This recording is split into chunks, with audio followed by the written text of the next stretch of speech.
Assalamualaikum.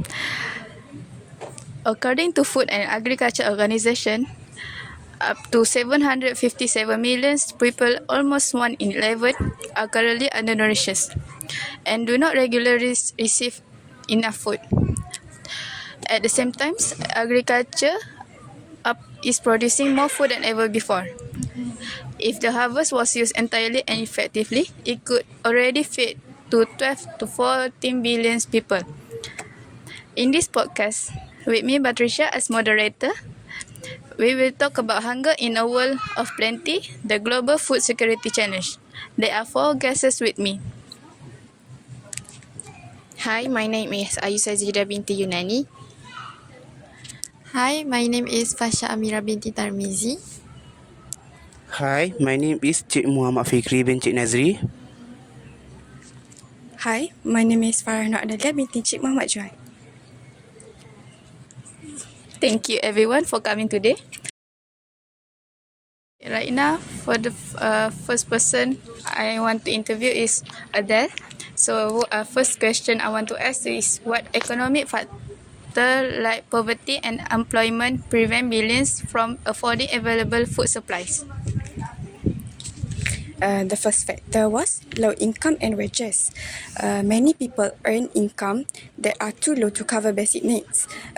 It becomes even if food is available in market, it becomes inaccessible when prices exceed household purchasing power. The second one is unemployment and underemployment.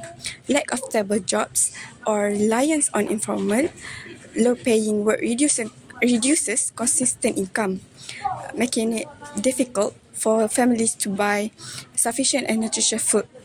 The third factor is high cost of living.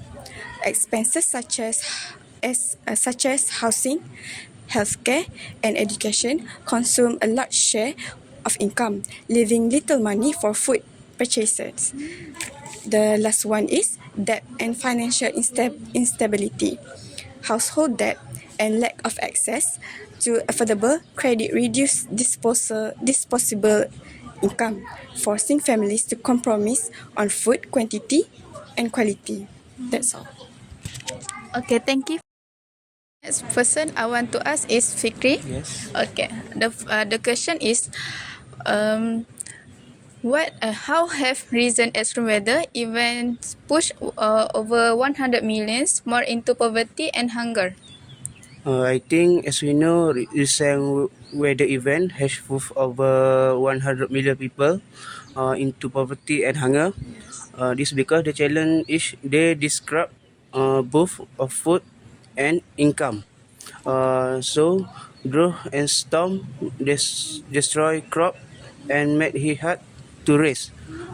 So, the farmer also loss of food and income. So at the same time, food in the market are less, and the price in the food in the market, the price go up. After that, the poor of family cannot buy food because they enough income, which left money and higher food cost. People eat less, face hunger, and fall deeper into poverty, even though the world produce enough food overall. Okay. Thank you, Fikri. Right now, I'm with Fasha. Okay, I want to ask you, if can you give a solution to solve this food security challenge? My answer is, although the world produces enough food to feed everyone, million people still go hungry every day. And this is because this problem is not caused by food shortage, but by unequal distribution, poverty, and inefficient food system. To solve this global food security challenge, several key points must be implemented. First, we must reduce food loss and waste. Nearly one-third of all food produced is wasted, especially in retail and household levels. By improving storage facilities, transportation system, and promoting responsible consumption, more food can reach to those in need without increasing production. Second, supporting sustainable agriculture is crucial. Smallholder farmers, particularly in developing countries, need better access to technology, quality seeds, irrigation, and practices. Climate smart farming practices can increase food production while protecting the environment. Lastly, improving access to food is essential. Social protections programs such as food subsidies, school feeding initiative, and fair wages can help vulnerable communities afford nutritious food. In conclusion, hunger in a world of plenty is a solvable problem. With collective global action, better policies, and responsible food management, we can ensure food security for all. I want to ask is Ayu. Okay, the question is what role does school education play in teaching sustainable farming to youth, fostering long-term food security awareness? For me, I think school education is important in promoting sustainable farming among young people. It teaches students how food is produced and why sustainable matters for long-term food security. Through these lessons and hands-on activities, students can learn how to take care of the environment and reduce the food waste. This knowledge can help them to prepare to support sustainable food system in the future. So our young generation can know how to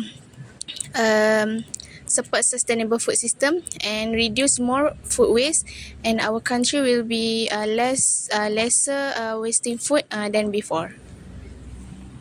Thank you, Ayu. Okay, everyone. Now we're at the end of the podcast.